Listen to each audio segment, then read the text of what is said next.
เด้อทุกคนมากินอาหารแรงน้ำเศร้าเกียวเนาะมื้อนี้มากับสุกผักเราเนาะทุกคนเนาะมาเด้อทุกคนมากินสุกผักเราน้ำเศร้าเกียวเนาะทุกคนเนาะเผ็ดมันโคตรแซ่บแล้วก็ได้ชิมเนาะ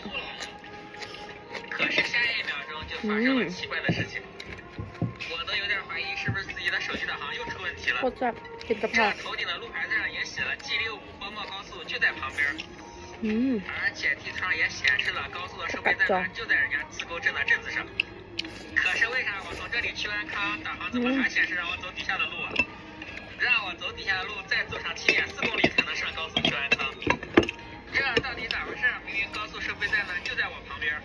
你看人家投影的路牌上显示了，左边呢就是上高速的收费站了。